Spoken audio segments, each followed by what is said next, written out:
gracias por estar con nosotros. Ahora conversaremos con el constitucionalista Aníbal Quiroga acerca de estas reformas políticas que se han planteado en el discurso del 28 de julio. Buenas noches. ¿Cómo está, doctor Quiroga? Muchas gracias por estar con nosotros.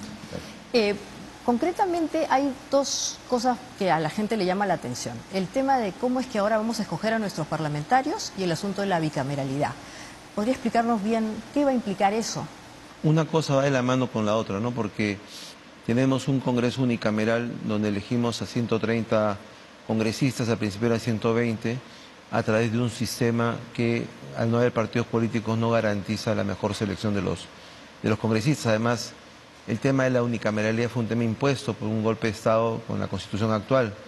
El tema era muy simple, ¿no? El Congreso bicameral era más difícil de controlar que un Congreso unicameral.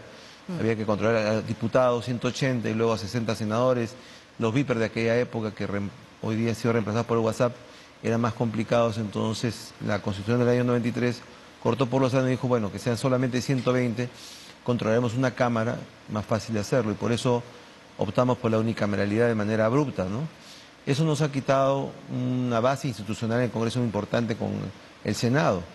Y no hemos podido regresar en 20 años al tema del Senado. Han habido distintos proyectos, desde los primeros estudios que hicieron en el año 2000, se hablaba de la bicameralidad, pero eso no ha sido posible hacerlo ni siquiera hasta ahora, y no creo que además sea algo que se haga a corto plazo. Porque es las paradojas de la vida política peruana, siendo un tema esencial para nuestro régimen constitucional, pues no tiene mucha aceptación popular, porque la gente hace una línea aritmética muy simple, ¿no? Si con 130 estamos mal, con 200 vamos a estar peor. Entonces, ¿para qué vamos a tener más congresistas, no? Y eso nos resta como Estado constitucional una, digamos, estabilidad que nos daría tener un Senado. Es importante ir a la bicameralidad. La vez pasada la votación se ha perdido por un voto. Por un voto no se ha podido hacer la reforma directa del tema bicameral. Y este tema también está vinculado con el problema de la representación, que es lo que también se quiere modificar. Lo que ha planteado la Presidenta de la República sobre la base del estudio que ha hecho ese comité de expertos constitucionales que se han convocado, en el cual yo fui parte al principio y ahora soy miembro invitado, es elegir de dos maneras diferentes, ¿no?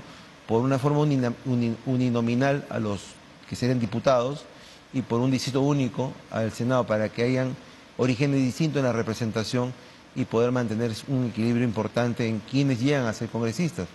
Pero el punto de partida ahí es la ausencia de partidos políticos, ¿no? Al no haber partidos políticos, lo que hay son movimientos, prestacaras, ¿no es cierto?, testaferros, gente que tiene franquicias y que cada cierto tiempo en las elecciones presta esos nombres para que ingresen al Congreso, cada vez representaciones peores que las anteriores. Pensábamos que el Congreso corto de Vizcarra después de la disolución era uno de los peores que había, pero la realidad ha demostrado que no. Entonces, la verdad es que lo que ha planteado la Presidenta es un tema muy simple, pero que ha generado un gran debate. Es, ¿por qué no podemos discutir ese tema? ¿Por qué no podemos hablar de ese tema, no? Se dice siempre que las reformas se hacen sin discusión, sin diálogo, sin participación. Se plantea el tema de la discusión y la gente también, digamos, está en contra de eso, ¿no? Así es. Pero es un tema muy simple. Hay que debatir la bicameralidad, hay que debatir cómo elegir a los congresistas de mejor manera, ¿no? Y esta segunda reforma, la de la elección de congresistas bajo una modalidad distinta, entonces requiere también una reforma de partidos políticos, o que aparezcan nuevos partidos políticos, porque si no va a ser igual que requiere de una ley de partidos políticos que sea óptima, requiere de alentar la existencia de partidos políticos. En el último, digamos, la última elección, partidos políticos importantes no han sido reconocidos por el sistema electoral, lo cual ha sido una complicación adicional. Y claro, sin partidos políticos no hay dirigentes, y sin dirigentes tenemos lo que tenemos hoy día en el Congreso, ¿no? Ese es básicamente el problema. Entonces, lo que dice la Presidenta es un tema muy simple, que lo dicen los expertos constitucionalistas. Salen otros expertos, sociólogos, que dicen, no, eso no es un tema de los constitucionalistas, pero si los problemas de la Constitución no es un tema de los expertos de constitucional, ¿de quién va a ser? No creo que de los cirujanos, ¿no? Entonces, la verdad es que se plantea un tema para discutir, para conversar sobre el tema. Vamos a un sistema político diferente. Una de las cosas que plantea como premisa es que nuestro sistema político es mixto. Así es. Ni es enteramente presidencial, ni es enteramente parlamentario. Ha sido un híbrido que ha funcionado hasta la elección de Kuczynski. En la elección de Kuczynski se vuelve a quebrar el tema como en el gobierno de Belaúnde, en donde el presidente de la República gana la presidencia y tiene 18 congresistas, y la oposición tiene 73. Y ese desequilibrio produce, de alguna manera, la agudización de la crisis de la que vivimos hasta ahora, ¿no? En donde primero renuncia Kuczynski, después aparece Vizcarra, cierra el Congreso, después se le vaca a Vizcarra, luego viene Castillo y ha pasado lo que ha pasado. Entonces, estamos desde el año 17 ya en crisis permanente, saliendo de crisis y otras crisis, sobre además los problemas nacionales de la economía, la pobreza, los problemas ambientales, los problemas de la naturaleza, ¿no? Claro, en el discurso la presidenta hablaba de que este tipo de modelo de representación data del año 62 y que tendría que revisarse justamente porque tal vez en esos tiempos había más tranquilidad y sí habían partidos políticos, pero hoy día no está funcionando. No está funcionando y además a mí sí me llama la atención por qué esto causa tanto escozor. Ya, tratemos de entenderlo. ¿Por qué poner sobre la mesa este tema? Vamos a discutirlo, vamos a conversarlo. De repente es una idea desopilante y la descartamos, pero por lo menos conversemos sobre esto. A la gente le urtica tanto y le fastidia tanto. Ese tema no se entiende. Entonces sale un experto, sociólogo, que está prestando servicios para el jurado de elecciones y escribiendo, ¿no es cierto?, sin decirlo, a favor del Jurado Nacional de Elecciones, y dice, no, esto no es un tema de la Constitución, es un tema de los expertos en electoral, como yo, por ejemplo, ¿no? Entonces, pero la verdad es que, digamos, es algo que merece la pena discutir. ¿Qué modelo de Estado queremos? ¿Qué modelo de sistema político queremos? ¿Por qué eso no está funcionando? ¿Por qué funcionó los primeros 20 años de la salida del fujimorismo y por qué ahora ya no funciona más? Y está la realidad a la vista, ¿no? Porque eventualmente estas reformas van a permitir que la gente sienta que de verdad el Congreso sirve, porque si hoy día usted, y como dicen las encuestas, la gente no quisiera que exista el Congreso y no entienden la lógica de que exista, que finalmente si no hay democracia, si no hay un Parlamento, que es uno de los poderes que define justamente esto teóricamente. Exactamente, ahí se ve la paradoja política mayor, ¿no? La mayoría de la gente quisiera que no exista Congreso, pero sin Congreso no hay democracia. Entonces, ¿cómo podemos avanzar en un sistema democrático sin Congreso? Vizcarra hizo eso, ¿no? Vizcarra finalmente cerró el Congreso y durante 4 meses gobernó como un rey con decretos de urgencia. Y hoy día estamos pagando las consecuencias de eso. Al principio fue muy popular y la gente lo aplaudió, pero la popularidad de las encuestas, la ocracia, no es la solución. Hay un tema de legitimidad y un tema de institucionalidad. Tenemos que saber jugar el partido y tenemos que tener instituciones que caminen, aunque no nos gusten, ¿no? Dicen, no, bueno, no me gusta esto, quisiera adelantar elecciones, sí, pero la pregunta es ¿cómo? ¿Cómo se hace para adelantar elecciones sin modificar la Constitución?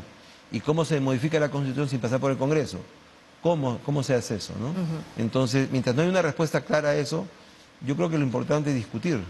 Claro, porque esto es un tema que evidentemente ya no es constitucional, pero detrás está la idea, y eso sí es peligroso, de la anarquía, ¿no? Y eso sí es muy complicado, porque también hay discursos que están a favor de esa situación, y eso sí pues es muy complejo, Y eso ¿no? es muy importante, Maite, porque esa anarquía no es casual. Hay un grupo político, un sector político que cree que esa anarquía le beneficia políticamente, le beneficia electoralmente y le beneficia el acceso al poder. Y de hecho, de alguna manera, la presencia de Castillo les ha dado en parte la razón. Exactamente, porque, como decimos, o sea, estamos saliendo de un gobierno que, bueno, no cumplió con las expectativas de justamente quienes tenían mucha expectativa en él, porque justamente pensaban que había un tema de representación, pero al final del día terminó siendo una fórmula peor, ¿no es cierto? Así es, peor. Porque sin partidos políticos y sin bases sociales organizadas políticamente como células que finalmente forman un organismo político, difícilmente vamos a caminar, ¿no? Y otra reforma que se está planteando está a nivel del Congreso, ¿no? Ahí también se ha dicho que se quiere hacer una modificación al reglamento del Congreso para entender que haya la forma en que se hagan las normas no sea como se está haciendo hoy día, porque tenemos muchas normas declarativas. ¿Podríamos explicar un poquito esa situación? Lo que pasa es que mientras no haya un sistema bicameral en donde las leyes que se hacen en diputados pasan a la revisión del Senado, ¿no es cierto? Tenemos un Congreso que se da a sí mismo las leyes, ¿no? Y claro, basta con que levanten el dedo y digan, exoneramos de segunda votación y la ley al día siguiente se hace ley, y a veces sin ninguna reflexión y a veces con poca calidad técnica. Por eso que algunas de esas leyes terminan siendo derogadas por el Tribunal Constitucional. Entonces lo que se plantea es, un momentito, hay que hacer leyes, pero hay que hacerlas de mejor manera, hay que modificar el reglamento del Congreso para que haya la reflexión, los análisis necesarios para que esas leyes no sean pues improvisadas, ¿no? De hecho, mire usted, A diferencia de los Estados Unidos, el presidente de la República en el Perú tiene un veto parcial. Puede paralizar por el momento una ley, con la observación. En Estados Unidos el veto es total del presidente. El presidente dice, esta ley la veto, esa ley no se da. Pero esa ley puede ser vencida con la insistencia del Congreso. Y han habido muchas observaciones. Hay una falta de sintonía entre el Congreso y la Presidencia de la República en cuanto a la formación de las leyes. Las leyes no solamente se hacen en el Congreso, se hacen en el Congreso, pero se promulgan por el Presidente de la República, justamente porque el sistema es de una mixtura entre el Congreso y el Ejecutivo. Por eso cuando yo escucho a alguna gente que dice, nos han elegido para hacer oposición, la verdad es que es una ignorancia supina, ¿no? No nos han elegido para hacer oposición, nos han elegido para cogobernar, para facilitar y para participar del gobierno de la nación, que es un tema diferente. Entonces, mientras ese trabajo en conjunto entre la Presidencia de la República, el Poder Ejecutivo y el Congreso no se haga, pues vamos a tener un divorcio permanente. Alguna gente como Vizcarra pensaba que ese divorcio perpetuo le beneficiaba. Probablemente a él políticamente, pero a la nación no le beneficia para nada. El gobierno se hace entre el Ejecutivo y el Congreso. Bueno, eso es lo que técnicamente debe pasar, justamente para eso existen estos poderes, ¿no? Y son contrapesos y todo lo demás, pero esta reforma entonces que se está permitiendo, o esta modificación al reglamento, es una solución mientras no exista una bicameralidad. Exactamente, ese es el tránsito, porque no parecería, contra lo que se requiere, que la bicameralidad esté cerca, por muchas razones de la paradoja política de nuestro país. Mientras eso no ocurra, hay que tratar de que las leyes en el Congreso tengan la reflexión y la calidad suficiente para que efectivamente sea un consenso entre quien tiene que ejecutarlas y promulgarlas, que es el Poder Ejecutivo, y quien tiene que hacerlas, que es el Congreso, ¿no? Estupendo. Bueno, el tiempo nos ha quedado muy corto, pero creo que hemos hecho un overview rapidísimo de todo. Muchas gracias por esta charla. Y con ustedes nos vemos mañana, como siempre, aquí en Diálogo Abierto. Si les gustó, un like. Hasta mañana.